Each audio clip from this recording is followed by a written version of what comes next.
Demi menyenangkan dan menjaga perasaan suami, sebagian wanita ada nih yang memilih untuk berpura-pura seolah sudah mencapai klimaks dan orgasme saat bercinta, meski sebenarnya belum. Hal ini dikenal sebagai orgasme palsu. Hmm, kamu pernah gitu nggak? Nah, mungkin di antara kamu ada yang mikir gini nih, alah cuma sekali doang kok, nggak masalah lah. Hati-hati. Entah itu karena lagi buru-buru, lagi capek banget, atau apapun alasannya, hal ini sebaiknya jangan dibiasakan ya. Karena ada beragam dampak negatif yang diam-diam mengikuti. That's why di video ini saya akan bahas lebih dalam tentang apa aja dampak negatif dari orgasme palsu dan bagaimana cara mengatasinya. So, stay tune terus ya.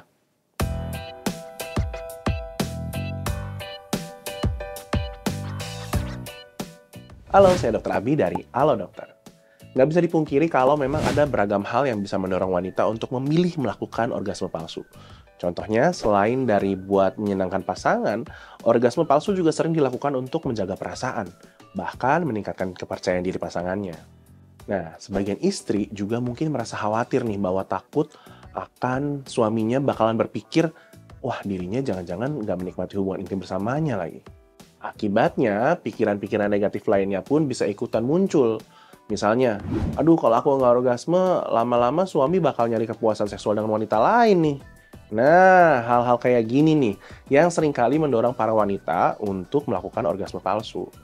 Selain itu, wanita yang sulit atau jarang mencapai orgasme, atau bahkan mungkin belum pernah mengalami orgasme ya, juga cenderung lebih sering memalsukannya.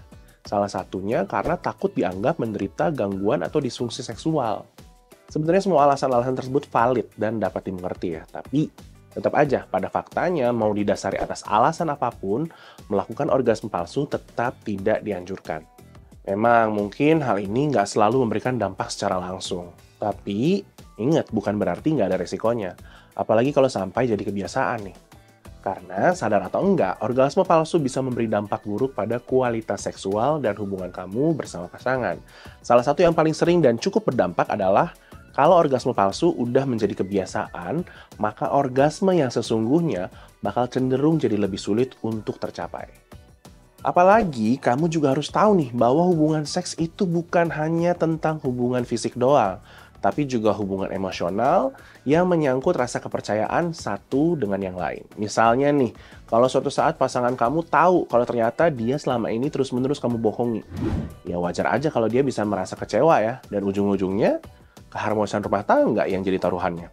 Ingat, kunci dari menikmati seks adalah komunikasi dan keterbukaan dengan pasangan untuk saling memahami. Jadi bukan soal hubungan seksnya doang ya. Dan kamu nggak perlu kok membohongi pasangan dengan orgasme palsu.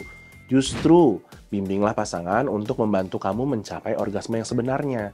Jadi, coba untuk bicarakan baik-baik dengan pasangan. Ajak dia untuk berbicara secara dewasa dan terbuka secara dua arah. Contohnya, kalau kamu bosen sama posisi yang gitu-gitu aja, sampai-sampai nggak terlalu membuat kamu bisa menikmati hubungan seks lagi. Nah, kamu bisa menyarankan suami untuk melakukan atau mencoba posisi bercinta yang lainnya. Explore aja posisi yang bisa kalian nikmati berdua ya. Atau nih, kalau misalkan aktivitas foreplay-nya kurang lama, ya bisa dikomunikasikan juga kok dengan suami. Nggak perlu khawatir suami menganggap kamu repot atau bikin lelah, malahan suami itu seneng loh kalau istrinya lebih aktif dan inisiatif dalam aktivitas seksual. Setuju nggak nih para suami? Tapi saya mau ingetin juga buat para suami, jangan cuma mau enak sendiri doang ya. Kalau kamu memang ingin bikin istrimu puas juga, ya sepatutnya perhatikanlah dia. Make sure dia merasa nyaman dan jangan ragu buat menanyakan bagaimana perasaannya atau apa yang bisa kamu lakukan untuk membantunya mencapai puncak kenikmatan. Kamu pun harus lebih bisa inisiatif dan proaktif supaya keharmonisan ini bisa terus berkelanjutan. Cuma ya kalau memang dirasa sulit banget untuk mencapai orgasme, meskipun udah merasakan rangsangannya optimal dan udah mencoba berbagai cara, nggak perlu ragu untuk berkonsultasi dengan dokter ataupun psikolog.